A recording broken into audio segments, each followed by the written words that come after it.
አንድ ነገር ያንገበግበኛል። አለማየሁን ሚዲያ አያውቀውም። አለማየሁን ሰው አያውቀውም። አለማየሁ ማን ነው የሚለው አልተጻፈም። የሚነበብ ነገር አልተቀመጠም። አሳንሰነዋል። አለማየሁ ጉጂ ብቻ አይደለም።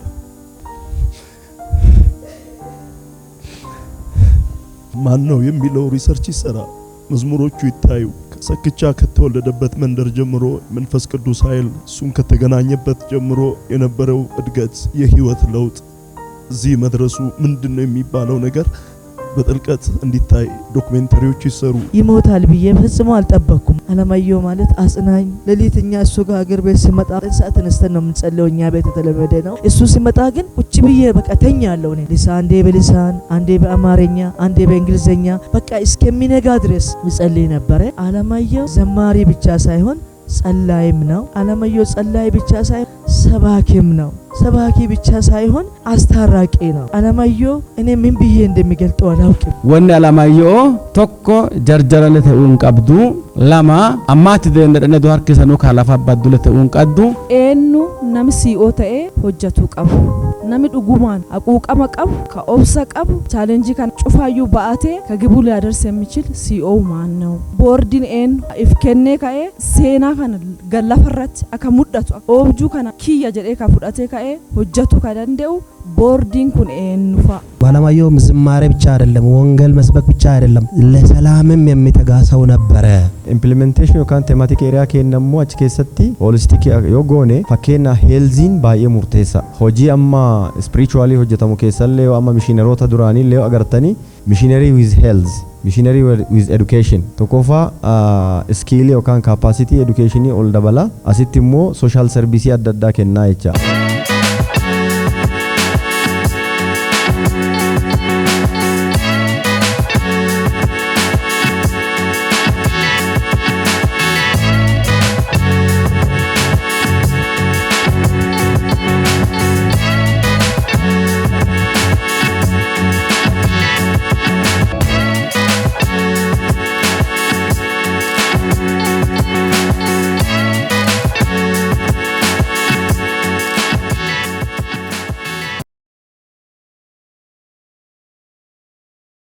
amma yaadi kennamuu qaba.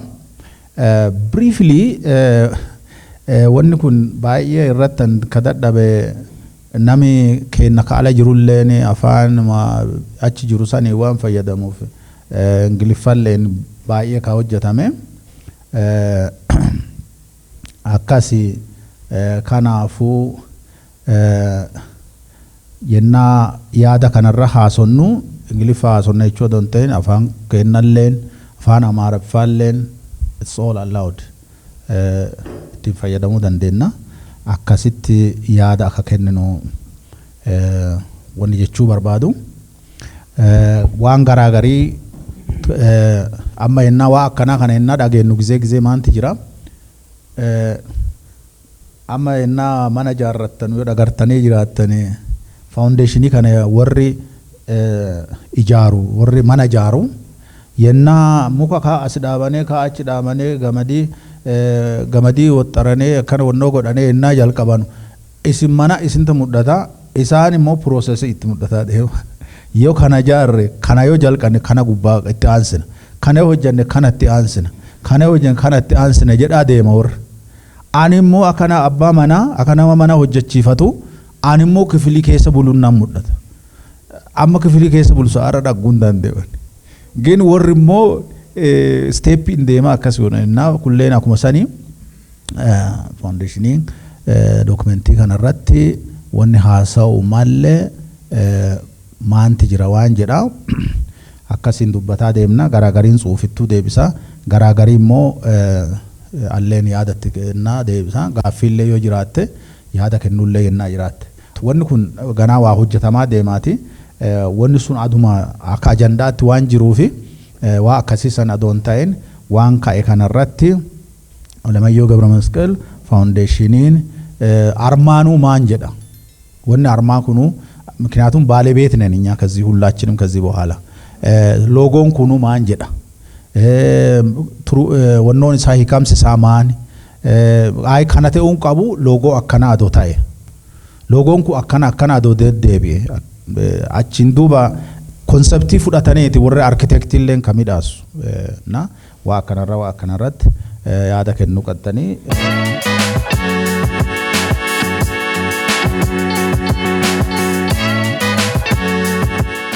Obboleessi keenya Bariisoo Noorweey irra jira hordofaa ture walillee waa hedduu mari'ataa turre. Obboleessi keenya Bariisoo you are most welcome to just step in seenuu qabda haasa'uu qabda obboleessi keenya baga nagaan dhufte siin jenna. Duraan dursee nageenyi waaqaa nageenyi gooftaa kennaa mara keessaniif bacatu jedha yoo yaa nageenyi badhaadha jedha. Dhugumaanii hojii wangeelaa kana callinnee har'a walgeen adoon ta'in koomitmentii guddaa jecha fiitiif jiraatee gatii guddaa kaffalee jireenya dhiibbaa isaa jiraatee akkasuma immoo dadhabe adoon jedhin hojii wangeelaa gooftaa kana hojjataa ture hobbaafatee leegaasii har'a bakka kana walgeennee irra mari'achuuf deemnu waa hundeessuuf deemnu kana mari'achuuf deemnu kana sababa guddaa ka ta'e abbaa kennaa Alamayyoo Gibra Masqal Soraa isa sababa kanaaf warra sababuma kanaaf walitti qabame ta'uu kennaa fi waaqa guddisee galateeffadha. Akkasuma kallattiin obboleessa kiyya Dr. Tasfaayee Neenqoo baay'isees galateeffadha. Jalqabaa kaasee haga ammaatti waan kanarra dadhabaa turuu keetii hin beennaa koreelleen koree istiringi komitee tanallee guddisee sin galateeffadha. Waaqayyo alamana keessanaa eebbisu eebbifamaa horaa bulaa deebanaa siniin jechuu barbaada. Gara marii guyyaa har'aa kana gara marii guyyaa har'aatti waan dhiyaate Dr. Eebbifamii barreeffami dhiyaate dansaa gara koomentii isaatti adoon seeniin dura walama duwwaa mana kanaan jechuu barbaada. Akka waliigalaatti wanni har'a dhiyaate kuni hambaa wangeelanni jiraateef wangeelanni dhalootaan bara dukkana bara dadhabbii bara hammeennaa bara wangeela amanan san jiraachuun itti hadhoottuu ta'e san keessatti le'ii hantuu san keessatti jireenya cimaa san keessatti kutatee cichee ifi kennee har'a nuungee jira hojii tanatti fufsiisuuf har'a siin baane guyyaa kana loolti qabannee hambaa tanatti fufsiisuu fi waan har'a dhiyaate kana tokkoffaa wanni hubatamuun nu dura jiru itti amannaa tokko gaafii mana kanaa qabu lammaffaa waan itti amanne kana immoo hojiirra oolchiisaaf ifi kenninaa jiraachisuuf akka abbaan kennasu ifi kenne akka inni ifi kennee jiraate akka inni jireenya isaa san dhugaa wangeelaa jiraatee ifi kenne sani are we really committed ourselves to our word? Have we that passion of discipleship even to continue his legacy? Inni ku akka malee akka sammuu qabannu barbaada barbaachisaa iyyuu isa kanallee akka marii tanaan gabbinnu barbaada barbaachisummaa wanni kanaayyuu maani jenneel akka sirriitti irra bilcheessinu barbaada yaada kiyya kana jedheen duuba qabxiilaan gaggabaabduu tokko waan dhiyaate irratti akka gaaffii illee waan ta'u yookiin akka mariif dhiyaatullee waan jedhu jecha gaggabaabaa daqiiqaa muraasa qabu keessatti dubbadhee carraa namoota biraatii dabarsuu barbaada. Mishiniin dhiyaate objektiiviin dhiyaate yaadi dhiyaate koreen dadhabbiin irra hojjetaa ture akka malee dansa'a garuu impliedly gaafa dhumnu implementation irratti it must be realistic yeroo wanni tokko dhiyaatu yeroo hundaa yoo sirrii bilcheessanii mari'atanii waan sanii qomaa fudhatanii yoon ta'e hojiirra oolchuun objektiiviin sun realistic measurability yoon taane ta'e barii hojiirra nama dadhabsiisa waan ta'eef isallee laaluun guddoo barbaachisaa so it should be realistically wanna hojiirra oolu ta'uun barbaachisaa jennee yoo gad dhukkubsinee irratti mari'anne dansaa jedhee yaada. Tokkoffaa wanna waan kana jedhuu fi jaarmayaalee garagaraa jaarmalaa fakka biyya keenya keessa GTF jira biyyoota alaa garagaraa keessa baay'ee jaarmayaalee akka kanaa jira. Departmentoota hedduu jira as keessa akka tuqame critical ilaaluun barbaachisaa theological education jira research publication jira music art and development jira holistic community development jira mentorship training jira waa hedduu jira archive legacy wanni kun bal'aa department bal'aa akka nama tokkootti yeroo laalu baay'ee bal'atee jira yeroo bal'ate kana dhugumaani manni kun har'a amane eeti godhuu dandeenyo jenne kunna tokkoon kenna hundeessitoota gaafa teenu of kennu barbaachisa of gaafa kennite sani we should be a partner who our talks waan jennu san jiraachuu nurra jira jechuudha. Kanaaf inni kun barbaachisaa bal'atee jira akkamiin laallaa isa jedhu akka gaaffii kanaa qabattan barbaada. Isa jalatti sustainable waan kana godhuu fi qabxii 10 jala waa hedduu jira. Educational entrepreneurship jira, networking garagaraa, kindergarten jira, elementary school jira, waan baay'ee jira, agriculture environmental project jira, waa hedduu jira. Wanni kuni culturally waan hedduu jira, waa as jalatti tuqamee jiru, endowment jira. Waan kana yeroo laallu fakkeenyaaf hujirra oolchuuf is it realistic, reliable, measurable humna aqannuun waan jedhu kaasuu barbaada. Maaf jedha muuxannoo garagaraa biyyoota garagaraa deemnerraa biyyumarraa gaafa kaanu fakkeenyaaf biyyoota garagaraa haadhiinyuuti gara biyya keenyaatti dhufnee guddinaa tumsaa faawundeeshinii akka fakkeenyaa fudhachuu dandeenya. Akkuma beektan guddinaa tumsaa nama Afrikaati nama guddaa nama holistic amma reefu Dr. Present godhaa ture holistic theological approach biyya Afrikaa gadi fide.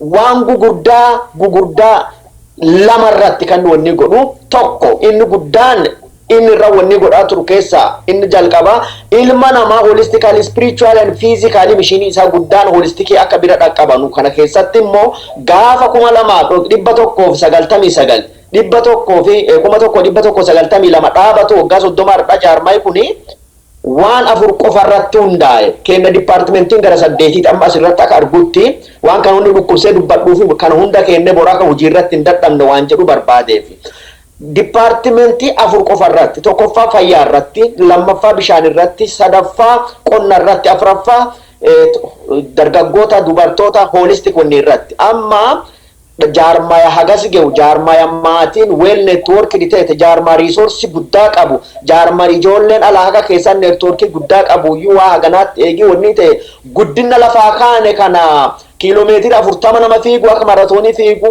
ariifannee waan fiinnenatti hin fakkaatu let us see this akkasi adoo hubanne hoyi waan jedhu barbaada kana wannan kaasee fi saafii gaa barbaada iskiilii barbaada technical iskiilii guddaa barbaada administrative baay'ee staffii garagaraa barbaada waan ta'eef kanaaf wanni jedhu barbaade akkamiin laalla do we have enough qualified people today to run all this sila strategy deema wanni kun adoo gadi fageeffame laalame jalqabumarraa akka humnaan fixanne string vision jira visionin dansaa wanni kun garuu akkamiin laalama waan jedhu adoo mari'anne dhukkubsine school matasa administration matasa barbada concert wonni didikon surra qomote academy theological research illo wonni matasa barbada kanuma jechuu barbada kanarratti hokkana dhukkubsine mari anne gaari warri mari ate jibicha baase kan mari ati raada baase akka jedhan saniif jechuu barbada itti aanse waa'ee cultural contextualization theology kaase ture waa'ee aadaa gujii keessa dhalate aadaa gujii keessa guddate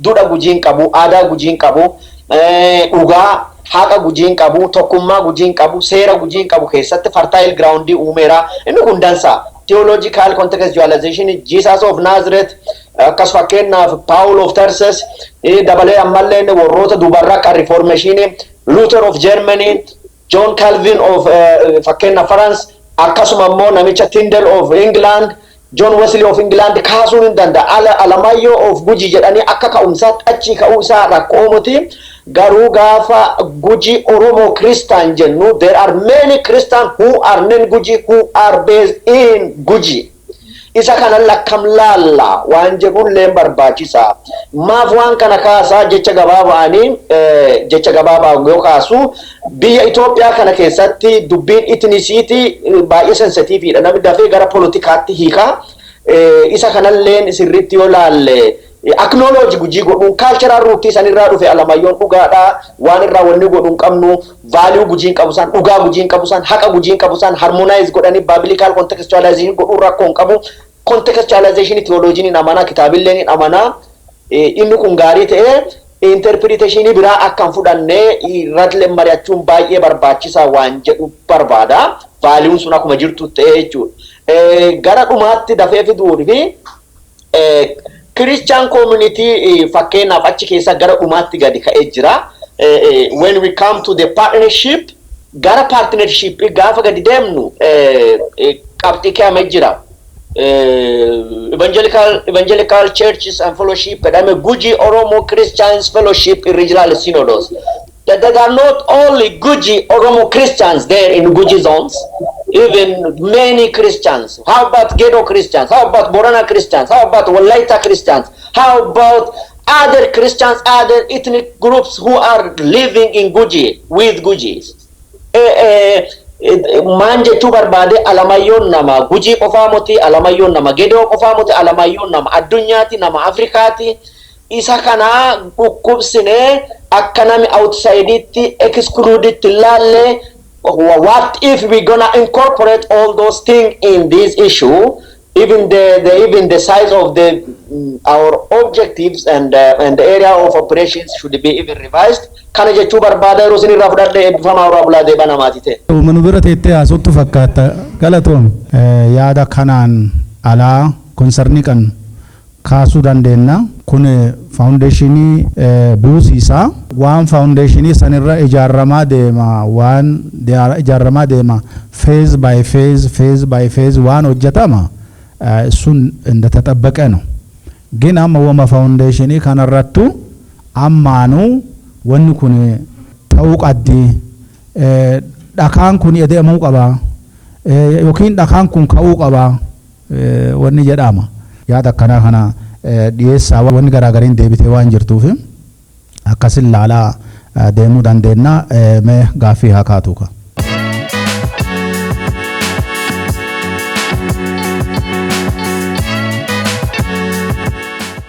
Ani yaada kiyyaa waan lama qofaa tokkoffaani barbaachisummaa faawundeeshinii kanarratti wamaa gaaffii hin qabu akkaatuma qabameeni qajeelfama isaa eegatee waan silaa hojjetamuu qabu ekspiriyaansota dhibiille kan faawundeeshinii itti dhaabisa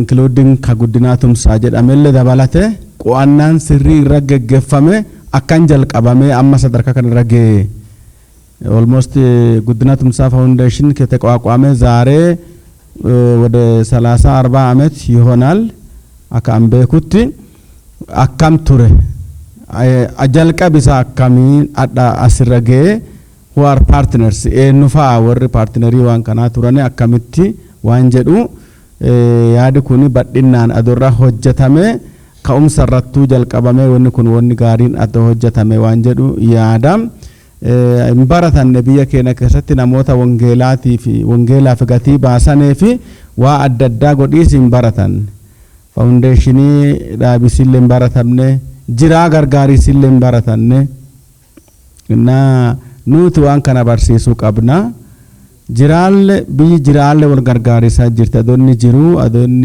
እንጋቢ አቦና ብራዴ ሚያዶማን ጎዲኒ ፈዶን ጀዲኒል ጅራል ጋርጋሪ ሳጅርት ቢ ወሊ kanal irratti hanqina guddoo qabna nami immoo eegadee menduuba seenaan nama sanii akka hin dagatanne godhiisa keessalletti wanni guddaa hojjetamuu qaba.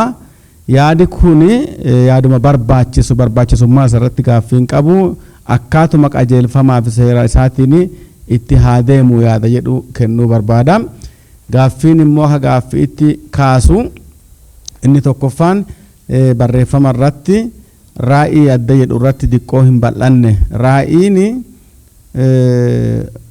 wantoota waa amma ibsamu kana hunda ifi keessa qabate ta'ee almost sentensii ta'uun qabu jechuun hima guutuu ta'iisan qabu waan gabaabaa yaada kana mara walta hidhu ta'iisa qaba waan jedhu yaada minaalbaata addeessanillee koreena dura deebitanii ilaaltanii ቴሌኮ መስፋት ይችላል አላማ መስፋት ይችላል ራእይ ግን አጭርና ግልጽ መሆን አለበት እና እሰረቲ አዶ ሆጀተመ ዋንጀዱ አከሚት ላላመ ዋንጀዱ ለጋ አጋፊት ፈከያዳለ ወልማ ቀበ ካሱ በርባዳ እን ብራሞ ዋን ሁጂንቱን አሙመተና ሰጋንታ ተኮና አከና ወሊ ቀብዱ ሪሶርሲ በርባዳ ሪዋር ሪሶርሲ ከነማንተ ያዳሜራ ammumaayyu madachaan wasdachane kanaafu shaay bunnaan wanna daddaate eera asirraayu jalqabe kanaan qaralle wantoota hojjetamee fi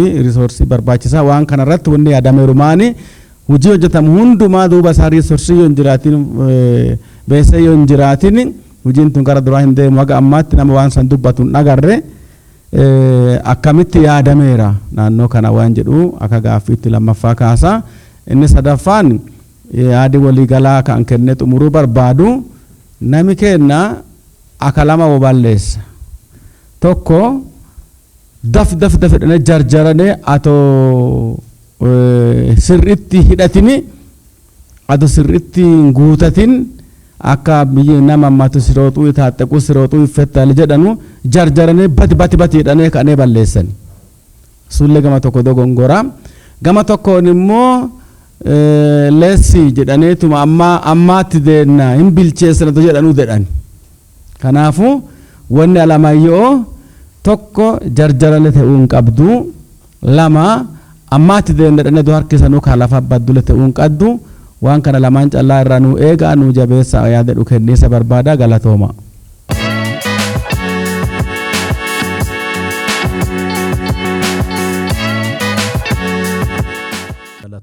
Egaa gaafsanis Waaqayyo carraa nuu kennee nama jaalannu waan ta'anuuf sagantaa qabuunis dhiphisee ka'eeti awwaalcha irratti dhaggameera. Maatiilleen wal barreerra. Aguma gaafsaniitiin jalqabeeti hojii tanarratti warri achumatti walitti qabamnee yaada wal jijjiiranne. Hojii tana gaafsaniyyuu akka namaa hidhatee ture, akka nama durmaanuu qophii jalaa qabu nami hoogganaa ture Pastor Tasfaayedha. Guddoo Waaqee sinu kennelle nu eebbifamu. Mariin gaafsan geeggessinelle marii guddoo yeruma xiqqaasan keessatti koree istiriin komitee jedhan kanas walta qabuu dandeenye.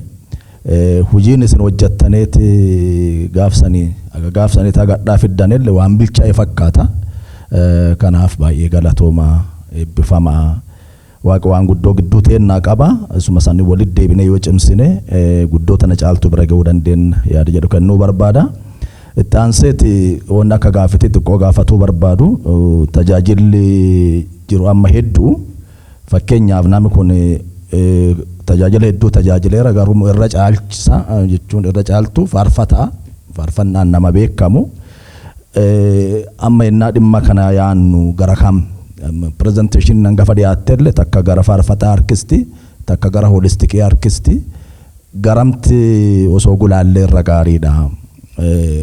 Holistikii ta'ee tajaajiltoota hundaa nama maqaa waaqaa kana ka lallabel ka faarfatel ka barsiisel ka bulchel ka hoogganel hammatamu dhimmi foundation kana training center duraan jennurra walitti qabate moo gara faarfattoota addeetti leenjinnu addeet sirreessinu meeshaalee barbaachisu qindeessine gara jedhulle yaad garas hangafa xiqqoo ennaa presentation dhiyaattu garas harkifata. Sisan xiqqoo akkasiin cleariteetu yoo walii galalleteete walii galatti hundaa kaammattu yoommoo gara maddii tokko akkasiin daddee maddii san tajaajila maddii tokko akkasiin gabbistu lennaa barbaachisu ta'e bifa sanillee itti deemuun barbaachisaadha yaada. Kaan immoo dokumentiin amma raafin amma qophaa'e kun osoo sheerii godhame diiteelii namuu dubbisee ka'eeti kooment maarek binchil yaada itti kennu osoo dandeenye jedhee yaada. Yeroo waan hin qabneef irra turuun barbaadu. Sadaffaan immoo sagantaan amma si geggeeffame kunuyyuu namummaan silaas irra dhaggamuu mala jennee nuti eenyu namni hedduun waan argame natti hin fakkaatu. Lattillee magaalaa guddittiidha. Namni hedduun fagoorraa dhufa. Sagantaan kun akkamiin gara biyyaa gaddeebi'ee foundationiin kun yaaditti kenname gara Gujii baadiyyaa gaddeebi'ee akkamiin gabbatuu danda'a wanni jedhaalle osoo itti laallantete yaada amma qees gara sii kaasane kan horii wal qabatu garas deemnas waan ta'eef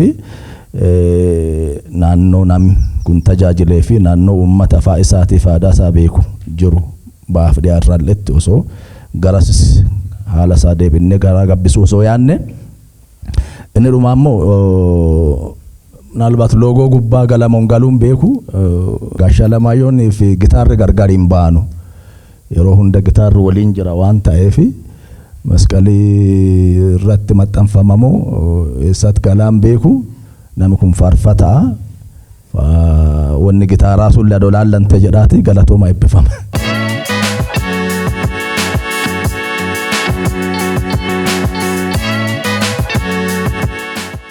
barbaachisummaa irratti Alex abbaa keenna maqaa isaatiin instituushinii tokko hundeessuun waan nama wal gaafachiisuu moti jechaa kun. Kanaafi anillee akkasumatti yaadaa ture keessa kiyyatti osoo wanni akkasii guddaan tokko hundaa'e maqaa isaatiin hojjetamee jedhee tokkoffaa yaadannoo isaatiif illee ta'a. Lammaffaa immoo kaayoon keenya guddaan wangeela itti fufsiisuu wanni guddaan jechuu. Wangeelli Kiristoosii biyya kanarratti agammaa wangeelli nama keenya hundaayyuu waliin hin geenye dabaree immoo godina ollaa keenyaa naannoo keenyaa hunda waliin hin geenye wangeela kana dhaqqabsiisuu karaa ittiin dandeenyuuni faawundeeshinii tokko hundeessinee maqaa isaatiin yotti deemnee jenne waan guddoo dansaa ta'uusaa isa kana akka yaadaatti kaasuu barbaada. Kan barbaachisaa waan jedhu san kaasa jecha. Akka yaadaatti garuu wanni gabaabsee kaasu dookimentii isaa atoo sheerii nu ta'e namoonni ekspiriyaansii gugurdaa qaban as keessa waan jiranuu fi tarii waan akkanaa kanallee hundeessanii as keessatti dandeettii akkasiillee qaban waan jiranuu fi adoo yaada walii gumaachine hoolistikii goonamoo teemaatikii eeriyaa tokko qofa irratti hundeessinaa ka jedhu kana isa kana yeroo san murteessuu hin danda'ama jecha. Wanni hojjetame dookumentii amma barraa'ee dhiyaate kuni very interesting kana qabannee isa bu'uura godhannee bu'uura kanaayyuu barreessanii akkasii qabachuun waan salphaa tokko miti. Ekspiriyaansii akkasii kana hin qabna gareeni tarii waan kana qabnulle as keessa namooti jiranulle hin jiranii chaalenjii guddaa gaafataa jechaadha. Yoo xiqqaate waggaa 2 waggaa 3 qeessisaa amma kaasanii jiranii jalqabbii amma ture kuni waan tuffatamullee moti waan guddaa warri itti dadhabdanillee baay'ee galatooma dhugaa dubbachuuf. Garuu kana keessatti immoo xiqqaate waggaa 1 waggaa 2 waggaa 3 namarraa fixuu danda'a xumura isaarra gahiisaaf jechuudha. Eeguma xumurteeyyuu ganaa wanni hafuu keessa calalaa wanni deeman baay'ee jira waan kana waan ta'eef kana yoo akkas goone walii sheer goone yaada kennine gaarii kun hoolistikii atoo goone gaariidha waan jedhu sanii. Inni biraa teemaatikii eeriyaa tokko tokko keessatti wanni ilaaluu barbaade akka yaada kiyyaatti adoo hoolistikii ta'ee dansaa tokko spirituwaaliillee chaaritiillee developmentiillee adoo of keessaa qabaate akka malee dansaa jecha. Amma chaaritiillee sappoorti gochuu wal qabsiisee developmentii biyya kanaa keessalleetti akka inni gahee guddaa qabatu. Localize qofa gochuu hin qabnu yoo dandeenye nationalize gochuu dandeenya. Internationalillee gochuun hin danda'ama garuu ammaa fi localize yoo goone amma fakkeenya naannuma Bulee Horaa naannuma Gujii kana senterii Gedoo Gujii kibba Oromiyaa qofallee yoo goone hin ta'u nationalize gochuu qabna. Tarii ammallee eeyyama isaallee gaafa chaaritii irraa fudhatanu civil society irraa fudhatamu nationalize yoo goonee fi teemaatikii eeriyaa isaallee bal'inni dansa'a malee yoo localize goone jenne heger hojii keessaa waan nama rakkisu waan ekspiriyaansii kanaan dura qabnurraa kaanee arginuu fi bakka hedduu deemnee naannolee hedduu keessa deemnee hojjechuu fi wangeelallee ta'ee charitable serviceillee ta'ee developmentiillee hojjechuu fi Tigraayillee include ta'uu qabaa Gambeellaan naannolee Oromiyaa keessa biyya kana keessa jiran include adoo ta'anii karaa kanaa hojjannee akkasansaa dookumentii kana bal'inyee hojjannee gaariidha ka jedhu kana. Implementation yookaan teemaatikii eeriyaa keenya immoo achi keessatti hoolistikii yoo goone fakkeenya heelziin baay'ee murteessa. Tarii ogeessa waan ta'eef akkasii jettaallee naan hin jedhina. Hojii amma spiritually hojjetamu keessallee yoo amma mishiinaroota duraanii yoo agartanii missionary with health, missionary with education. Tokkoffaa skill yookaan capacity educationii ol dabala. Asitti immoo social service adda addaa kennaa jecha. Kanaaf hoolistikii gaafa jennu kana hunda include atoo goone dansaa waan jedhu sanii natti mul'ateeti. Jira wanni including culturing garuu akka lamallee laaluun dandeenya. Culturing amantaa walii hin deenne tokko tokkollee hin jira. Culturing kanallee addaan baasuun hin barbaachisaa jechaadha. Culturing dansaa amantaa waliin deemu fudhannee kaanillee akkamiin holistic gochuu dandeenya waan jedhu sanillee critically itti yaaduun barbaachisaa jechaadha. Karaa fakkeenya culturing keenya akka community keenya inni miidhuu hin dandeenyeeni complainii yookaan dhaabbata hundaa'u kanarratti immoo any complaint any wanna social culture san diiguu hin dandeenye kana focus godhatee waa hojjetamuu danda'uu qabaa isa jedhu kaasuu qabaa.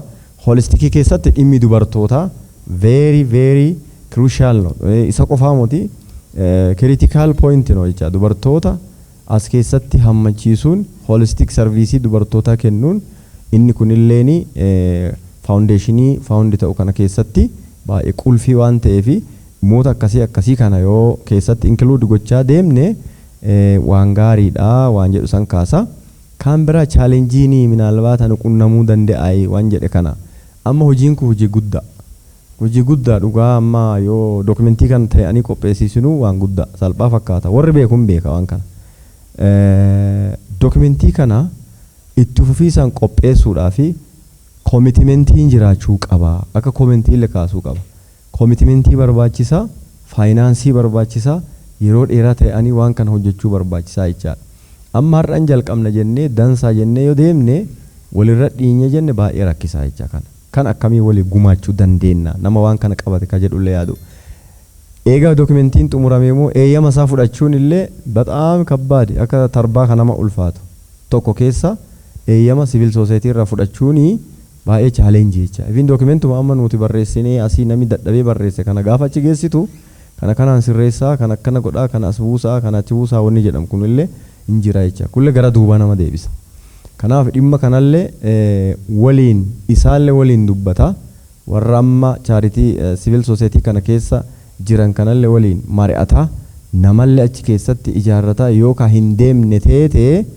deemnee successful ta'uu dhiisuu dandeenya waan ta'eef hin kadhannaa hin hojjannaa kanaaf kana namoota waan kana keessatti experience qabu include godhaa yoo deemne gaariidha waan jedhu sani kaasuu barbaada yoo dokumentiin share nu ta'e immoo irra caalaa comment gochuu dandeenya waan jedhu san kaasaa galatooma.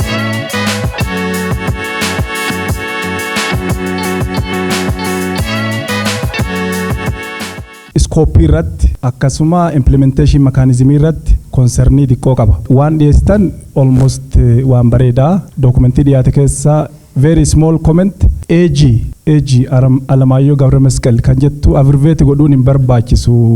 Maaliif maqaa kanaa propagate maqaa kanaa promote godhuu barbaanna waan ta'eef Alamaayyoo Gabra Masqal kan jettu san AG-dhaan bakka buusuun dhossuu fakkaatti waan jedhu dubbachuu barbaadeeti. Kaayoonuu beeksisuu waan ta'eef yaadachuu waan ta'eef waan jedhu kabraa initial momentumii akkamitti itti fufsiisuun danda'ama fakkeenyaaf waan diqqoo waan focused ta'e waan deliver godhuu danda'amu waan diqqoo irratti yoo focus godhamee barbaachisa fakkeenyaaf namoota ogummaa akkasii qabanuun baayogiraafiin jireenyi isaanii hafuuraa fi social impact isaan uuman hayyuu eeriyaa saniin baratee fi muuxannoo qabuun nama akka Dr. Ayyelee Kabbadee faa yeroo baay'ee waa isaanii faa waan warqinaa faa yeroo hedduu faarsa isaanii keessaa wanni fudhata paragraafii wayii fudhatee ittiin wanni godha namoonni akkasii baayogiraafii guutuu yoo qopheessan piroojeektii jalqabaa ta'a jechuu isatti aansee ammoo song festival sagantaa faarfannaa sagantaa fooramii akkasii faa qopheessuun momentumii jalqabaa kanaa propagate godhuu fi itti fufsiisuuf nama gargaaruu danda'a. Maan jedhuu barbaadeeti waa yayyaba tolanii waa yayyaba kufani.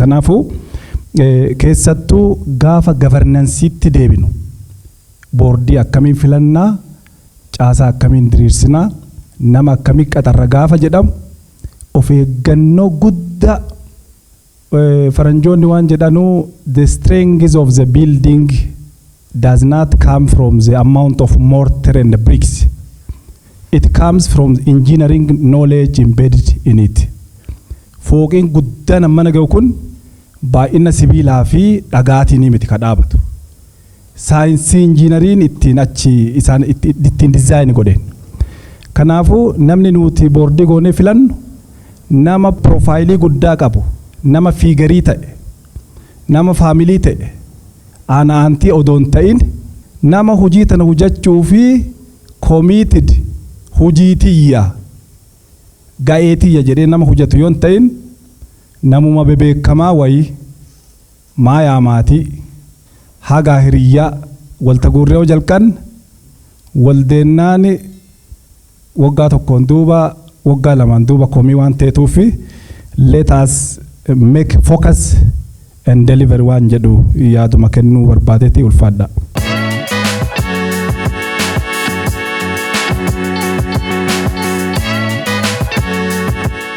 akkamalee dansaa dookumentii akka dansaa qophaa'e loogoolee akkamalee dansaa loogoo keessatti maybe yoo akkaataa amma gitaara addaan bahuu qabu kaadhaan kun akkamalee dansaa yoo akka danda'u ta'e walakkaa loogoo galee kaan immoo kaayoo keessatti waan inni hojjetu yoo akkasii godhamee koomenti godha walumaa galatti namni wacaa waan dubbateef anarra expect godhee ka yaadaarraa kan akka silaa yaadaa dhufe amma waan istiraatejii hojii hojjannu irratti amma baay'inaan dookumentiin kun ka qophaa'e ku akkamalee dansaa dhugaa dubbatuu fi warra dookumentii kan hojjettan akkamalee appreciate godha very rich wanna hafeen jirtu garuu ittuma deebiisaa fi diqqoo bal'ateera ani yaada objektiivii keessatti amma wanni hundeessuuf jalqaba hundeessirraa doo xiyyeeffannee ka jedhu hundeessuuf maani wanni guddoo nama barbaachisu waan dookumentii fuula shanii jaan caalle hundeessuuf ka jalqaba ka barbaachisu achiin duuba gara waa hojjetanutti karooratti manaajimentiin boordiin deema kana jechuun maal jechuu maqaarraa kaasee mul'ata kaayoo objektiivii orgaanoogiraafii man akkamii bula bulchiisaa eentu mana kana bulcha boordii een waan jedhu warri ejensiin ka barbaadu waan gabaattu garuu kaayoo keessatti kaayoo afur yoo qabaatte shan yoo qabaatte isuma san gara aktiivitiitti gadi isa fuula duraaf istiraatejii keessatti baafataa deenna har'a namni hagana gahu kun marsaa lammaffaa walitti deebisaaf maybe ulfaatuu danda'a silaa wannan dhaguu barbaade ture waan san kanaafuu maani objektiiviin adoo specific ta'e gaafa kana jedhu maan jechuu amma nuti jechuun namni waan karaa garagaraatti waan garagaraa keessa turre na bacaa akkuma bareelle kaasa ambitious ta'uu caalaa adoon ta'ini waan inni hojjete walii waan integrate ta'uu danda'u fakkeenya amma akka kiyyatti waan akka qonnaafaa waan akka environmentii fa'aa keessa galuu baatte wanti spiritually walii waan deemuu danda'u hojii inni hojjetee fi hojii ammoo itti fufsiisuu waan danda'u integrate waan ta'uu danda'u adoo akka dansaa laalame ka jedhu comment godha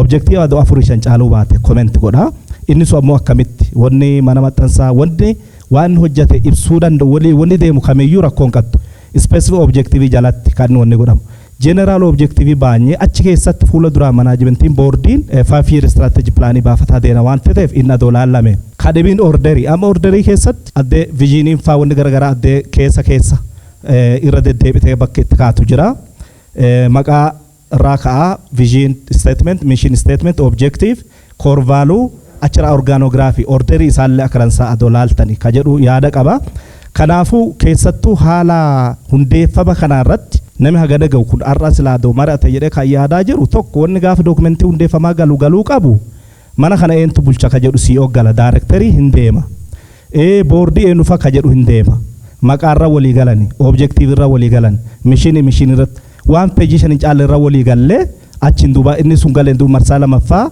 karoorii dhiyaate irratti adoo approve godhaa deenne ka jedhu orderii isaa holistic akka malee waan fuula duraa hojjennu irratti dookumentiin kun xiyyeeffate ka jedhu comment godhaa ammallee waltiin na deddeebine dansaa amma marsaa lamaffaa dookumentiin nu ergaa jechuu ammallee ganaa namni kun walti deebisa irratti rakkoo ta'ee sodaa qaba amala nama kenna finfinne jiraatu waan necheriin jireenya nama asii biizii waan nama gootuuf kuu hawaasaa dhufaa kun bulee waraatti dhufaa nama asiyyuu hagam walti dhufa ka jedhu sodaa waan qabnuufi marsaa lamaffaa bifatti wal dhagginu irratti adoo xiyyeeffatame ka jedhu qaba kanuma galatoomaa walumaa galatti dookumentiin kun guddoo hojjetame garuu isteeppii isaatti xiqqoo wal duraa duuba aane waan jedhu qaba galatoomaa.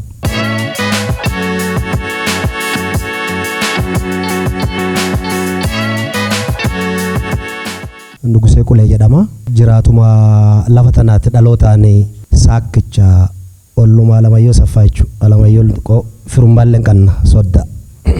Warri waan kana yayyaddanii warri waan kana jalqabdanii dhuguma waaqessin eebbisu angaafa jaarsi kun lubbuu dhabe wanni na ሲያስጨንቀኝ የነበረው ነገር እንደዚህ አይነት ነገር ነበረ። አለማየሁ ጅርቲ ኢሳ ዱበተኔ እንፍጠን እንደኑ አባ ጅርቲ ኢቴቹን እንደንዳም ሶ ዋ ኢሳ ገራ ፉላ ዱራ ኢትንዴንሲሱ ዋ እነ ጃልቀበሳ ኢትንዴንሲሱ ከነ ዳሎታ ከሰት እንደዳምነ አከገራ ፉላ ዱራ ጄኔሬሽንስ አከቃባተኑ ጎዲሳፊ ዋን ከና ካሱ ከሰኒፊ ዋ አያዴ ጉቱ ተዳበሰ በከቡተኔ ዋን ከና ወጃተኔ ዋቀሰኔ ብሱ ምናቋቋመው ፋውንዴሽን ጠቅለል አድርጌ ሳየው ሁለት ነገር ላይ ፎከስ እንዳደረገ ነው። አንደኛው ቻሪቲና ዲቨሎፕመንት ላይ ፎከስ እንዳደረገ ነው ያየሁት። ሙሉንም ስላላነበብኩ ልሳሳት እችላለሁ። ግን ደግሞ አንድ ምቀር ነገር አለ። እሱ ብቻ ከሆነ አንድ ምቀር ነገር አለ። የአለማየሁ ተግባር የነበረ መታወስ ያለበት ወደፊትም ብዙ ሰዎች እዚህ ላይ መስራት አለባቸው ብዬ ማምነው አንድ ነገር አለ። ምንድነው እሱ? ፒስ ሰላም የሚለውና ለምሳሌ ቻሪቲ ኤንድ ዴቨሎፕመንት እና ፒስ ብትሉ የድርጅቱም ኦብጀክቲቭ እዚህ ላይ አጠር ብሎ ቢገባ የሚል ሐሳብ አለኝ። ለምንድነው ይሄን ምለው? ያው ታውቃላችሁ አሁን 1 2 3 ሆነዋል መሰለኝ ገደውና ጉጂ ሲጣሉ ኮንፍሊክት በመኖርበት ጊዜ ከቃለ ሕይወት ቤተክርስቲያን እዛ አካባቢ ያንን ኮንፍሊክት ሪዞሉሽን ልበለው ብቻ አላውቅም እንዲያረጋጋ ኦር ደግሞ ከሚያረጋጉት ጋራ ተጃምሎ የምላክ የነበረው አለማየሁ ነው። ይሄ እውነት ነው። ያ የሱ ተግባር ነው፣ የሱ ስራ ነው። ይሄ መቅረት የለበትም። አለማየሁ ዝማሬ ብቻ አይደለም፣ ወንጌል መስበክ ብቻ አይደለም፣ ለሰላምም የሚተጋ ሰው ነበረ የሚለውን ለማስታወስ እሱኛውን እቺን ፓርት ቢታዩት ከነበረ አለ ስላላነበብኩ ነው። ከሌለ ግን ቢታሰብ ጥሩ ነው የሚል አለኝ ሐሳብ አለኝ። ብዙ ኢንቴግሪቲ እንትኖች አሉ እንደ ፋውንዲንግ ዶክመንት ጥሩ ነው። እነዚህ ጥናን ብዙ ነገሮችን ይሄን ይሰራል እርሻም ላይ መሰራት አለበት ችግር የለውም። ግን ደግሞ እርሻው የት ውስጥ ነው ያለው? ዴቨሎፕመንት ውስጥ አለ። ኦብጀክቲቭ ከ3 እስከ 5 ነው እዚህ ሲኤስኦ እንድኖራቸው አንድ ድርጅት እንድኖረው የሚፈለገው እሱን አምኑን የት እናስገባለን? እዚህ አሁን 9 ወይ 10 ናቸው ያያያቸው። አንዱን የት እናስገባለን? ጨመቅ ማድረጋችን ስለማይቀር ቀደም ብለው መዘጋጀቱ የተሻለ ነው የሚል ሐሳብ ለመስጠት ብቻ ነው። ብዙ ባወራ ደስ ይለኛል፣ ጊዜ ስለማይበቃ በዙ አበቃለሁ። አመሰግናለሁ ስለጀመራችሁት። ጀምር ግን እግዚአብሔር አብዝቶ ይባርካችሁ። አመሰግናለሁ።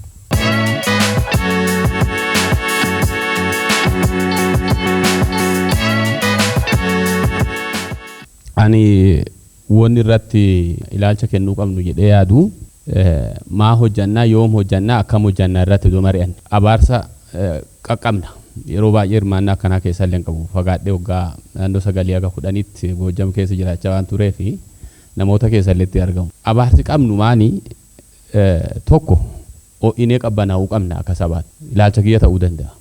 2 jalqabnee karaa laafuu dhaabuu qabna. abaarsi kun karaa lamaan caba jedhee yaada. Abbootiin kadhannaadhaan abaarsa kana duraa caccabsitanu. Lammaffaan ammooni humnaan caba, kutannoon caba. Abaarsi tokko waaqisi eebbisu jedhuu barbaada. Galatoomaa.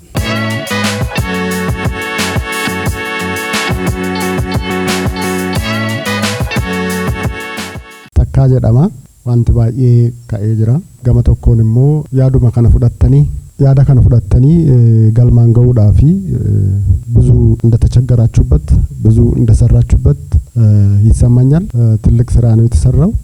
እንደ መነሻ ከዚህ መነሻ በብዙ እያደገ ይሄዳል ብዬ ነው የማስበውና ለትልቅ ኮሚትመንታችሁ እጅግ አድርጌ አመሰግናለሁ። ከዛ በተረፈ እንግዲህ ብዙ ነገሮች ተነስቷል። እኔ ግን አንድ ነገር ብቻ ነው ለማጣራት የማስበው። እሱም አንደኛ እንግዲህ የትኛውን ፋውንዴሽን ይሁን የትኛውም ተቋም ይሁን የምንመሰርተው በሀገሪቱ ህግ ላይ ተመስርተን ነው ምን መሰርተው ማለት ነው። ስንዘጋጅም እንግዲህ አላማችን አድርገን ግባችን አድርገን መነሳት ያለብን የሀገሪቱ ህጎች ምንድነው የሚሉት የሚለውን ነገር በአእምሮአችን ይዘን ነው የምንጓዘው።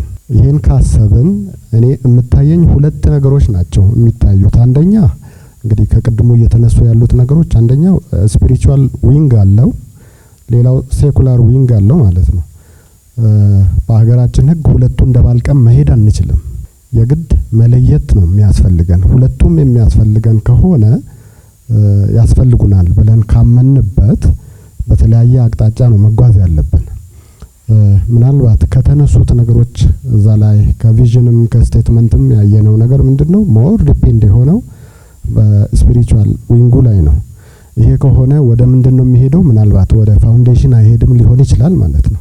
ምናልባት ወደ ሚኒስትሪ ሊሄድ ይችላል ማለት ነው። ቸርች ሚኒስትሪ ኦር ሳምቲንግ ሚኒስትሪ ሊሆን ይችላል ማለት ነው። ወደ ሁማኒቴሪያን አካሄድ እስከሄድን ደግሞ ይወጣብናል ማለት ነው። ሁለቱን ማካሄድ አንችልም በአንድ ላይ ማለት ነው። ስለዚህ ይህንን እንዴት ነው ያሰባችሁት እናንተ ስትዘጋጁ? ወደፊትስ ሁለቱን እንግዲህ ይዘውን መሄድ ማንችል ከሆነ ለምን እንለፋለን? በሁለቱ ዊንግ ላይ መልፋት ካለብን ደግሞ እንለየውና በተለያየ ሰፓሬት በሆነ አካሄድ እንሄድበት። ያለበለዛ ትንሽ ቅድም ከተባለው ጊዜ በላይ ሞር ጊዜ ይወስድብናል ማለት ነው። ያ እንዴት ታየ ለማለት ፈልጌ ነው። ይበቃኛል ይሄን ካልኩኝ። ሌላው ቢካፈል የተዘጋጀው ነገር እሱ ነገር ቢካፈልና በደንብ ብናየው ሞር ሀሳብ ለመስጠት ኮንክሪት ለማድረግ ይረዳናል ማለት ነው። አመሰግናለሁ።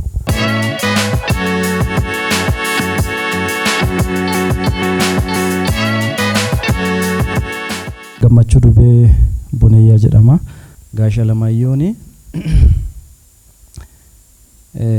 gara gooftaa isaanii akka isaan deemanu silaanuma beeka gadhaannu garuu adoo teennaati adoo dandeenyu teete amma nu biraan deemanu ture yaa'u gaafa isaanii lafarraa deemanii nama maraa keessa yaada lama bulee tokko jiruu isaati wasaan goone baay'ee nu tajaajilee jedhee namni duudirrifatee lammeessoo waa isa keessa jiruyyuu ittiin fayyadamne waan jedhu waa isa keessa jiruyyuu ittiin fayyadamne waan jedhu namni duudiini gara qaba faawundeeshiniin kun isa kanaaf baay'ee murteessaa jedhee yaada.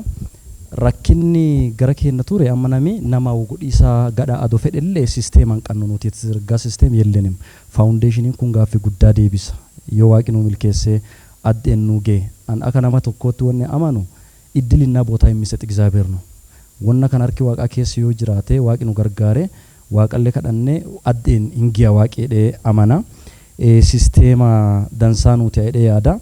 Waan lama qofa yaadi baay'ee waan ka'eef tuqa akka haariyaalli adoontiin gabbisiisaaf gara keenyatti gizee bacaa faawundeeshiniin gara wanti garagaraa innaa akkas hundeeffamu laafinni jira wanni jedhullee ka'ee jira mana keessaa obboleessa waliin ijoollummaa yennaa horiitti sinu galgala yennaa beelonnee gizee shawwa'ee boqqolloo fofottosine dhunnee ibiddaarree bannaanee nu lamaan bira garaagarummaan jiru inni boqqolloo maddii tana ibidda keeyyoonni gara naan bilchaate fuudhee qorree maddii dheedhiyaatti itti deebisa. Ani immoo fixee eega inni bilchaateen duuba nyaadha. Yennaa kiyya bilchaatee ba'u inni nyaatee fixeera. Bilchaatis isaa eegatu jechuudha obboleessi kiyya maqaa hin dha'u. Wanni bilcheeffannee yookaan baay'ee dansaa jedhee yaada. Wanni lama an jedhe suni istiraakcheriin isaa akka dansaa nu ijaaramuu qaba. Manaaj akka ta'uuf. Istiraakcherii irra baay'ee istiraakcherii isa hojjetamu amma kufaatiif sababa jedhee wanna herregu tokko isa kana istiraakcherii akka dansaa bilchaate diriire ta'uu qaba. Kun immoo faayinaanshiyal giraawundii akka dansaa itti yaaduu pilaaniisa akka dansaa hojjechuu irratti xiyyeeffatuu qabna jedha. Dipaartimentoota keessa children and youth dipaartimentiin adoo dabalame namni horii hin qaba jedhee hidhatu hegereellee fi sangoota qofa adoon ta'in jabbiillee waan ta'eef dipaartimentii ijoolleef dargaggoota achi keessa galuu qaba. Kun immoo women empowermentiin ka'eera isaan dhiisa. Vaaliyuu keessatti taammaanyinnet jedhu meebii ka afaan amaariffaarraas yeroo lama galee qabxii tokkoffaa fi sadaffaarratti taammaanyinnet jedhamee galee jira inni sun laalamuu qabaadha.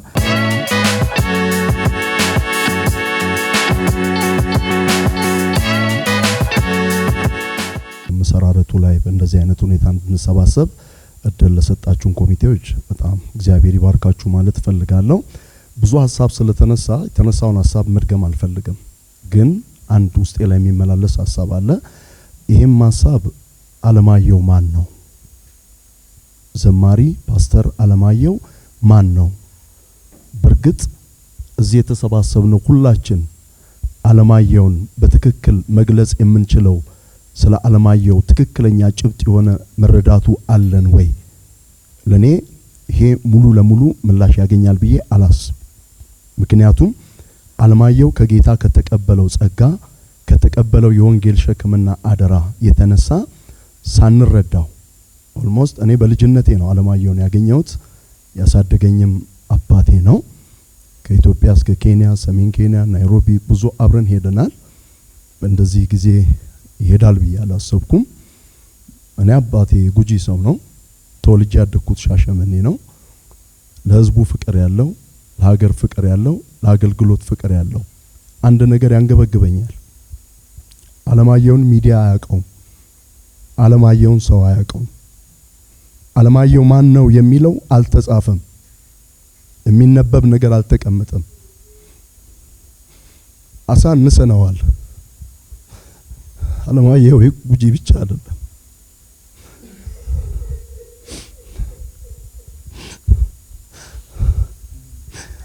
አሳንሰነዋል።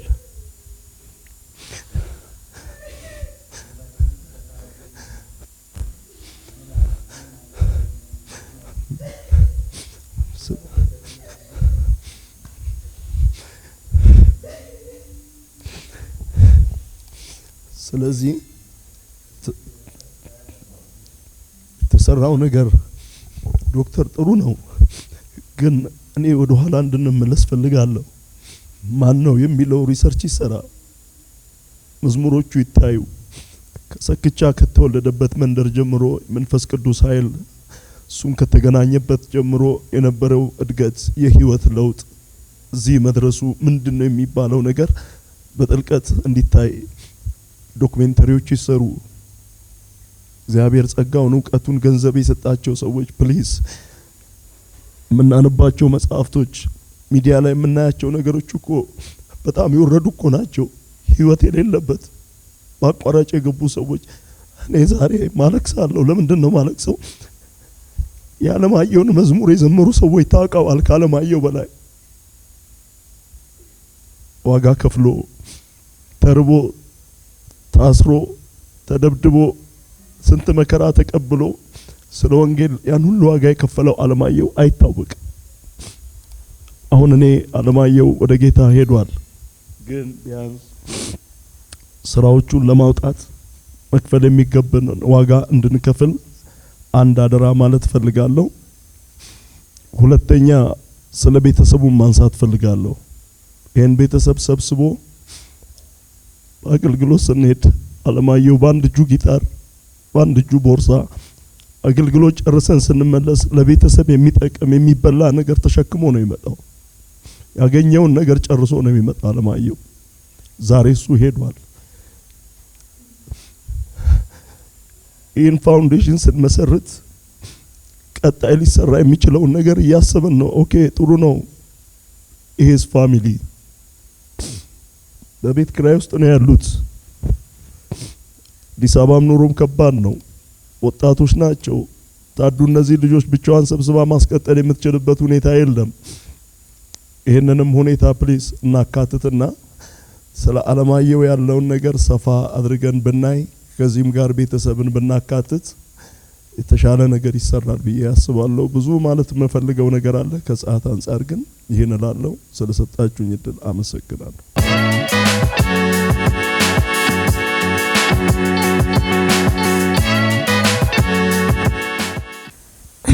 ሁላችሁንም ሰላም እላችኋለሁ።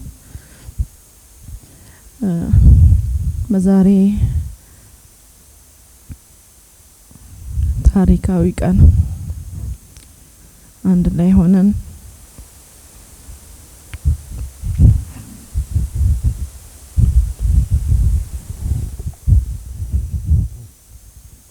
አባባ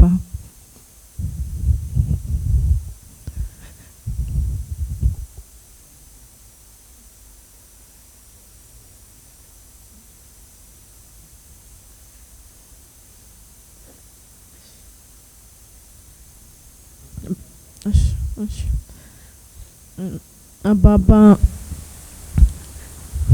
ቤቱን ከቀየረ በኋላ አብረን እንድንነጋገር እድል ስላገኘው በጣም ደስ ይለኛል። አባባ አልሞተም፣ ቤት ነው የቀየረው እንጂ ለብዙ ዘመናት ከልጅነቱ እስከ እውቀቱ ሲታገድለት ሲወደው ሲያፈቅረው አንድም ቀን ሳይሰለቸው ልክ ትኩስ ፍቅረኛ የመጀመሪያው ፌስ ላይ የሚያሳየውን አክሽን እስከ ሚሞትበት ጊዜ ሰዓት ጀምሮ ለአንድ ለአራት ቀን የተለያየ ነው። አብረን ነበር የምንኖረው እንዳጋጣሚ ሆነው በስራ ምክንያት ሁሌ ከምሽቱ 9 ሰዓት ጀምሮ እሱ እግዚአብሔርን ያመልከዋል። ኤቭሪ ታይም አይደክመውም እና ጸሎቱ የፍቅር ነው። በቃ እኔ አንተን በማግኘቴ የታደልኩ ሰው ነኝ። ይሄ ህይወት ገብቷቸው የሚያላግጡብ ሰዎች እንዴት ናቸው? አንተን መካደስ እንዴት ተቻለ እያለ እስከ ቅርብ ጊዜ ሁሉ በፍቅር ትኩሳት ውስጥ ነበር ከአምላኩ ጋር የቆየው። ስለዚህ ወደሚወደው ወደሚናፍቀው ወደሚያፈቅረው ጌታ ስለሄደ ቤቱን ቀየረ እንጂ አባባ አልሞተም የሚለውን ነገር ማንሳት እፈልጋለሁ። በዚህ በፋውንዴሽኑ ዙሪያ ሀልኑ ከሰ ጅሩ ይላሉ ዋን ዴማኑ ኑትን ፈካቱ ዋን ወጀተሙን ኑትን ፈካቱ ጋሩ አንተ እኮ ቤካ ጽናትን ከአባባ ተምረናል። በቻሌንጅ ውስጥ ፐርሲስት አርጎ መውጣት ፐኔትሬት አርጎ መሄድ አዱኛ ራት ቤካሙ ዳበ ማለት ካዮት እቲን ዳማ ቱሬፊ እትጭቼ አፈብሳን ሄጋዱማት ጃቤና ፍኩታኖ ይሰራ በረኔራ ናሜ አመመና ከነ ከሰ ጅርታኑ ናሜ ባኤሌ ሙቲ ናማ ሙራሳ ዋኒ ቆፉ ፊ ጃልቀበሳኒ namoota inni qofuu fi jalqabee gasaana dhaqqabsiise nu ammoo nama baay'ee kanaafu jalqaba malee kan kaasu barbaadu kutannoo qabna hoo ጽናት አለን ወይ ኮሚትመንት አለ ወይ ጠንከር ያለ ጉዞ ነው እንሰራለን ብለን ያልነው ፕሮፖዛሎቹ አይደለምና ይሄንን ለማድረግ ከዚህ ህልም ጋር ለመቆም ለማስቀጠል ሁላችንም ጽናትን ከማን እንማረው ከአሌክስ ተምረናል። ጸንቷል፣ አሸንፏል፣ ወደሚወደው ጌታ ሄዷልና ጽናት ከዚህ ቲም ይጠበቃል። ሌላው ደግሞ በቅንነት ከአባባ የተማርነው ምንድነው? ሁሉን ነገር ድካምንም ብርታቱንም በቅንነት ያያል። በዚህ በምንሄደው ጉዞ ውስጥ በቅንነት በፖዚቲቭ ቲንኪንግ ማሰብ ማየት ያስፈልጋል። ልባችን ሰፊ ሊሆን ይገባል የሚለውን ነገር ማንሳት እፈልጋለሁ።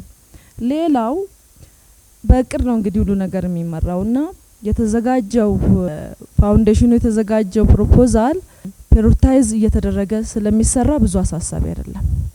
አማ አከመለና መስወዳቺሱ ፊ ኤኑ ነምሲኦ ተኤ ሆጀቱ ቀቡ ነሚ ዱጉማን አቁቀመ ቀቡ ከኦብሰ ቀቡ ቻሌንጅ ከና ጩፋዩ ባአቴ ከግቡ ሊያደርስ የሚችል ሲኦ ማን ነው? ይሄ ቤት ነው መወሰን ያለበት። እኒ ለማፋን ቦርዲን ኤን ኢፍከኔ ካኤ ሴና ካን ገላፈረት አከሙደቱ አከመገልማ ካነ ከሰ ላሉ ጅሩ ኦብጁ ካና ኪያ ጀዴ ካፉዳቴ ካኤ ሆጀቱ ካደንደው ቦርዲን ኩን ኤንፋ ኑቱ ሙርቴሴ ባው ቀምና ዋን ዶክመንት ራት ኮሜንቲንግ ወዳሙ ዳንደ አፕዴት ደሙ ዳንዳ አሁን ሁለቱ ነገር ላይ ነው ውሳኔና በጣም ዲቴል እዚህ ቤት ያለው ሰው መስጠት ያለበት። ምክንያቱም አኩማ ጀዳሜ ነሚ ሁጂ ፊትን ሩኪሳ ወላ ዴቢሳ ቦሩ ለፍታን ጀራ ነሚ ያሙዋን እንዳንደምኔ ፊ ነማ ሐዋስ ሶቾሱ ዳንደው ነማ ሚዲያ ራት ኮሚትመንት ሆጀቱ ዳንደው ቢፋዳዳት ይላላሜ በኩምሳን ዋን ከና በዲናን ቻሌንጅ ቀበ ቻሌንጅ ሳንከሳለን ጨውፍ ደሙ ቁርጠኛ አቋም ያዙ ሰዎች በተለይ ቦርድና ሲኦ ላይ ዲቴል ተወያይተን ወደ ውሳኔ ብናመጣ የተሻለ ነው የሚል ነው።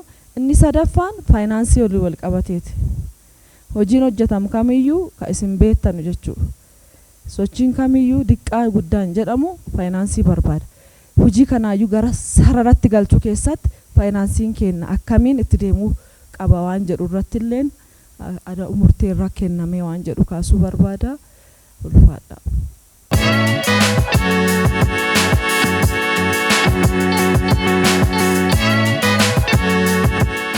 ዛሬ ለመቆም መቻል ነው ከኢየሱስ ተነሳ ነው። አለማየሁን የመሰለ ሰው አተን መቆም ከባድ ነው፣ እጅግ ከባድ ነው። ክብር ለኢየሱስ ይሁን። መስከረም ወደ መጨረሻ አካባቢ ቡሌ ሆራ ከምሰራበት መጥተው ከበደ ዱጎም ይባላል በጣም እሱ የሚወደው እሱ ወደ ጌታ ሄዷል። እሱ ለቅሶ ሄዶ እግዚአብሔር ተናገረኝ እኔም ተከትዬ ሳልሄድ አልቀርም አለ። በስልክ ነው ነገረኝ ቡሌ ሆራ እያለ። ከዛ ቆይቶ መጣ።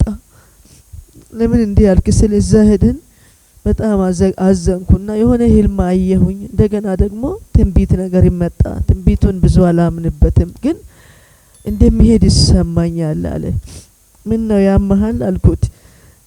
አይ አላመመኝም ግን እንደዚህ ይሰማኛል። መስከረም ወደ 25 አካባቢ መጨረሻ አመተ በዓሉን አሳልፈው መጥቶ ነበር የዛሬ 2 ወር መጨረሻ ላይ እና መጣና እኔ ከነ አብርሃም ጋር ከነ ዳምቢያ ዴቾ ጋር ስዘምር አይቻለሁ። ስለ እንደነገጥኩ ተንግጬ ለልጆቼ ደብቄያለሁ። እሱ አሁን ከሞቴ አስከብሬ ከመጣሁ በኋላ ነው ተናገርኩት። ስዘምር አይቻለሁ። ወገኖችም ወደ ጌታ እንደሚሄድ ነግሮኛል ግን እግዚአብሔር አረጋግጦልኛል። ለማንኛውም ያም ሆነ አንድ ነገር ማድረግ አለብኝ። የሆነች ፕሮጀክት አለችኝ ብር የለኝም። ወደ አሜሪካ ሄጄ ይሄንን ወንጌል ስርት ለለቡ ቀባ ቱባቱ ቀባ ዋንገዳ ከከሽሩዲ ሆባባቱ ቀባ አማማም በቃ ከብዶኛል ደክሞኛልና በቃ ቤት መመለስ አለብኝ። ልጄ ቀሪውን ስራ ይስራና ክልናውን ሰጥቼ እሱ ይስራ። ዋይፋ አለ በዚህ በተከራየነው ቤት ውስጥ ቁጭ ብዬ ጌታን ስራ ሰራለሁ። ገዛለሁ ያልኩት መኪናም አልሆነም። አደርጋለሁ ያልኩት ነገር እጄም አጠረ። ግን ጌታን በማገልገል ይሻለኛል በቃ አለ። አሁን እሱ እንዲስል እንደሚያመው የሆነ የመደበቂያ መስሎኝ የሆነ አለ የሚባል ሆስፒታል ወሰድኩኝ። ከዛ ሙሉ ምርመራ አደረኩለት። ይሄን ሁሉ ልጆችን ደብቄ ያለው በዚህ ሰዓት ምርመራ ሲያደርግ ኮሌስትሮል ንጹህ ነው። እንደገና ደግሞ ስኳር ንጹህ ነው። ሁሉ ነገር በቃ ሰውነቱ ውስጥ ሙሉ ንጹህ ነው። እና ግን አንተ ምንድነሽ አንቺ? ለሱ ባለቤቴ ነው። ምን ያህል ነው ግፊት ያመመ አለው። ከ25 አመት በላይ ግን ልቢ ላይ የሆነ ችግር እያሳየ ነው። ድንገት ልጥል ይችላልና አሁን መድኃኒቱን እየዋጥክ ነው። ለ5 ወር አቋርጫለሁ አለ። እንደሚወጥ ነው እኛ የምናውቀው። ለ1 አመት ስፖርት እየሰራም ደህና ነበረ። ግን አይ አትዋጥ አዋጦ በቃ ችግር የለም ካልተመቸ ቀን ከተመቸ ማታ አድርጌ መድኃኒቱን ልትውጥ ይገባሃል። ድንገት ልጥል ይችላል። ይሄ አካልህን ይሄ እንግሊዘኛህን እንዳንተ ሰው ድጋቢ እኮ ሊፈጠር አይችልም። ዶክተሩ በጣም ለ6 አመት እኛም ቤተሰብ ሁሉ የሚያክም ነው። አታገኝምና ተው ድንገት ትሞታለህ ያለው። እዛ መድኃኒቱን ልግዛል ሲል አይ እኔ ስሄድ ገዛለሁ ብሎ ወዲያ ደግሞ በአስቸኳይ ሄዶ ቲኬት የአየር መንገድ ቆረጡ። ከገልጌ ጋር ይሁን አላውቅም። ወደ ያበሎ ሄደ። ከዛ ወደ ቡሌ ሆራ ገባ። በሳምንት መጣለሁ አለው። ወደ 1000 የሚጠጋ መዝሙሮችን ወደ ደብተር ቀይራለሁ። እንደገና ደግሞ ህይወት ታሪኬን ጽፋለሁ። ይሄ ከ2 ወር በአመት በፊት ስለተነጋገር በእኛም በልጆችም ልብ ስላለ ይሄንን አውቃለሁ። ይሄን ሐሳብ እንደገና ነገረኝ። ግን እንዲህ በዚህ በ2022ኛ ወር ላይ ይሞታል ብዬ ፈጽሞ አልጠበቅንም። በፍጹም አልጠበቅንም። እግዚአብሔር ግን መልካም ነው። በቃ እግዚአብሔር መልካም ነው። እና አለማየሁ ማለት ልጄ ተናግራለች። ብዙ ወገኖች ተናግረዋል። አለማየሁ ማለት አጽናኝ። ሌሊትኛ እሱ ጋር አገር ቤት ሲመጣ እኔ ዝም ብዬ ነው የምተኛው። ሌሊት 9 ሰዓት ተነስተን ነው የምንጸልየው። እኛ ቤት የተለመደ ነው። እሱ ሲመጣ ግን ቁጭ ብዬ በቃ ተኛለሁ። እኔ ልሳን አንዴ በልሳን አንዴ በአማርኛ አንዴ በእንግሊዘኛ በቃ እስከሚነጋ ድረስ ምጸልይ ነበረ። ግን ወደዛ አምላክ አገልግለው በሰላም በጤና በጥሩ ስም ሄዷል። ክብር ለኢየሱስ ይሁን። አለማየሁ ዘማሪ ብቻ ሳይሆን አሁን ለእናንተ መናገር የምፈልገው አለማየሁ ዘማሪ ብቻ ሳይሆን ጸላይም ነው። አለማየሁ ጸላይ ብቻ ሳይሆን ሰባኪም ነው። ሰባኪ ብቻ ሳይሆን አስታራቂ ነው። አለማየሁ እኔ ምን ብዬ እንደሚገልጠው አላውቅም። አለማየሁ ምን ብዬ እንደሚገልጠው አላውቅም። ግን አሁን ያመኛል።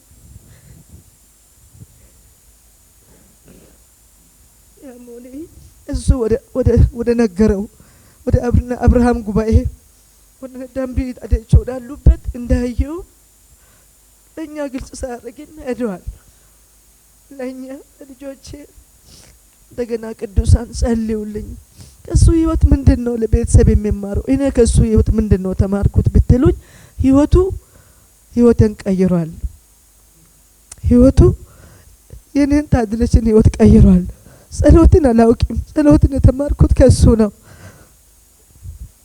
ብትሰድበው ክፉ ነገር ብትሉ ቤተሰብ እንኳን በቃ እንደዚህ ጨፍልቆ እንዲህ የሆነ ነገር ሲናገሩ እሱ ግን ሕያው ነው። ከልቡ የሚወጣው ነገር የሚያቆም ነው። ከልቡ የሚወጣው ነገር ካፉ የሚወጣ ነገር ጸንቶ የሚያቆም ነው። ሁሉም ያልፋል። አንድም ቀን ጌታን ስናገለግል ምን በላ ምን ጠጣ አተንም አናውቅም። ጸሎት ራሱ ለኛ ምግብ ነው። እሱ አሁን ወደ አፈር ጋር ሲቀላቀል ኑሮ ከበደን። ግራ ስናይ አየር ወዲህ ስናይ አየር ከበደናል። እግዚአብሔር ስሙ ይባረክ። ህይወታችን ቀይሯል። እኛ እንደ ቤተሰብ ሳይሆን ብዙ እሱ የቀየራቸው ሰዎች አየን። አለማየሁ የጉጂ ብቻ አይደለም። አለማየሁ የአማራ ብቻ አይደለም። የወላይታ ብቻ አይደለም። የከምባታ ብቻ አይደለም። በዚህ መቀብር እንኳን ከሆሳዕና ከአላባ ከመቶ ሰው በላይ ነው ደወለልኝ ያጽናናኝ። እውነት መኪና ይዞ ከወላይታ የመጣ ቡሌ ሆራ ብዙ ሰው ነው። እኔ እንድና እንዴ ከገዶ ከኖርኩበት 25 አመት ኖረናል። ከዛ ብዙ ሰዎች አንዲት ተራ ሴት ቤት አልቀረችም። ድላ መጥቷል። አለማየሁ የሁሉም ነው። እኛም ደግሞ ይሄን ነው የምናውቀው። ስለዚህ ይሄንን አምላክ ሲያገለግል ሲያስታርቅ ባልና ሚስት ሲታረቁ ሲጣሉ ሲያስታርቅ ጌዶና ጉጂ ሲጣሉ በቃ ብዙ ሰዎች ያቃታቸው መንግስት አካላት ያቃታቸው ሲያስታርቅ አይተናል። በሰፈርም በቤታችንም እንኳን እኔ ነኝ ትንሽ ጠንካራ ግን እግዚአብሔር እኔንም ተሸክሞ ልጆቼን ተሸክሞ ጸሎት አስተምሮን በስተርሻ ተስማምተን መኖርና ወደ ቤት ተመልሼ እመጣለሁ ብሎ ለካ እሱ አታሎ ኖሯል። ወደ ጌታ ወደ አምላኩ ወደ አገለገለ ጌታ ሄዷል። ሌላ ማለት የምፈልገው ምንድነው በደርግ ጊዜ የከፈለ ዋጋ ያ ሁሉ ሳይጽፍ አንድ ቀን ዱባሌን ተጠቀም አንተ አሁን ብዙ ስለምትናገር ብዙ ስለምትጸልይ እና ወደ 3 አመት ውጪ ብቻ ያልክ አካላቶች ትንሽ ጥሩ አይደለም። ስፖርት ነው የምሰራ። ስፖርት የሚሰራ ሰው ሁሉ ጊዜ ስፖርት ነው የምሰራው። ስፖርት የሚሰራ ሰው ጥሩ በሶ ይጠጣል፣ ጥሩ ነገር ይበላል። አታክልት የለም በዛ ምድር።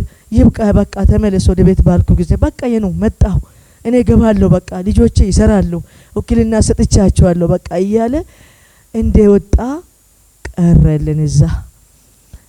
ቀብሩ ደግሞ እግዚአብሔር መስገን በተአምር እግዚአብሔር ተገልጦን እኛም እዛ ሄደን ምንም እንኳን ለወንጌል ከወጣንበት ወደ 25 አመት ከዛ በላይ የቆየን ብንሆን በጥሩ ሁኔታ በዛ ስፍራ ቀብሩ ጥሩ ሆኖለታል።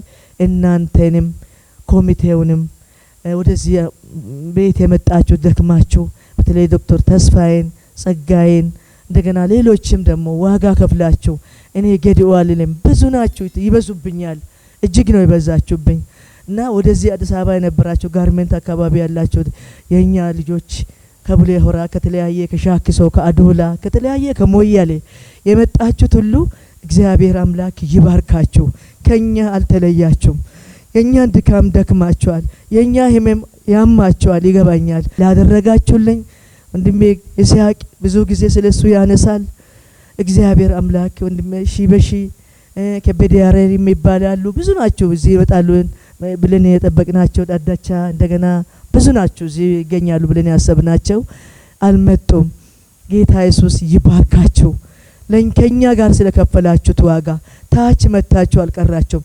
እዛ በዛ በመኖርበት ዲስት በመኪና የተሸከማችሁ የመጣችሁ ሴቶች በተለይ ጋርመንት አካባቢ የምትኖሩት እግዚአብሔር አምላክ ዘመናችሁን ይባርክ።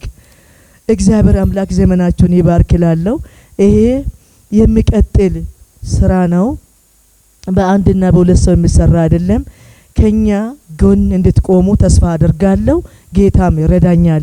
ሌላ ማመስገን የምፈልገው ወንድሜ ባሪሶ የሚባል ከኖርዌይ የደወለ እስከ ዛሬ ድረስ እየደወለ ያጽናናኝ እግዚአብሔር ቤቱንና ልጆቹን ይባርከው። ሌላም ደግሞ ከአሜሪካ ኖቴ የሚባለው ሌሎችም ያልደወሉት ለኔ ደግሞ ከኛ ጋር ሀዘናቸው ሆኖ ከኛ ጋር እያዘኑ በእውነት በጣም በውጭም በውስጥም እኔ ለአንድ መንግስት እንዲህ ሲሆን አላየውም። እንኳን አገለገል ካልኩት እኔና ልጆቼ እንኳን ምድረ ቤዳ እንኳን ክራይ ቤት ቀርቶ አፈር ላይ እንኳን ኖር ነገ ደግሞ ቤት አለን እኛ እንሄዳለን። ግን እግዚአብሔር በእርሱ የጀመረውን ህይወት ይቀጥላልና ጌታን አመሰግናለሁ። እግዚአብሔርን ስለናንተ ማመሰግናለሁ። ስላዳመጣችሁኝ አከብራለሁ። እነዛንም ወገኖችን በውጭ ያለን በአሜሪካ በኖርዌይ የደወሉልኝን የረዱኝን ሁሉ አመሰግናለሁ። እዚህም ያላችሁ ሁላችሁም ደክማችሁ እስከ ዛሬ ድረስ ከኔ ጋር ስላላችሁ በጣም ጌታ ኢየሱስ ይባርካችሁ። ቀጣይ ደግሞ ከኔና ከልጆቼ ጎን ቆሙ። እኛ ደግሞ በጸሎት እንቆማለን። ከኛ እንዳትለዩ አደራ ይላለሁ። እግዚአብሔር ይባርካችሁ።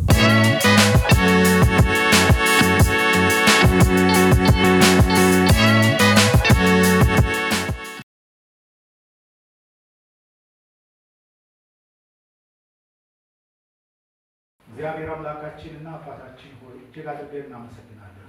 ክብር ላንተ ይሁን። ጀምረን እስክንጨርስ ሐኪም የሆንከን ብርታት የሆንከን እግዚአብሔር ሆይ ትዕግስት የሰጠህን አንተ ነህ። እግዚአብሔር ሆይ ወንድማችን ካገለገለ አገልግሎት አንጻር እኛ ዛሬ ያደረግነው ነገር ምንም አይደለም። ነገር ግን እግዚአብሔር ሆይ በአንተ ዘንድ ይታሰብልን፣ ለመልካም ይሁንልን። እግዚአብሔር ወደ ፍጻሜም ደግሞ የሚቸኩለውን አስቸኩልልን። እግዚአብሔር የሚያስፈልገውን ሪሶርስ ለዚህ አገልግሎት ጌታ ሆይ እኛ ባለን ዘመን ብቻ አይደለም፣ እኛም በማንኖርበት ዘመን እግዚአብሔር የተቋም እግሮቹ መሬት እንዲረግጡ ጸልያለሁ። እግዚአብሔር ተመስገን። የሰጠህንን ያዘጋጀህልንን ምንበላው ምግብ ሁሉ አንተ ባርክልን። ቀሪ ጊዜያችንን የሚመጣውን ጊዜ እግዚአብሔር አንተ አመቻችልን። በኢየሱስ ክርስቶስ ዘላለማዊ ስም አሜን። አርካላማቦ ገለኒስ ሲገቡት ገለኒስ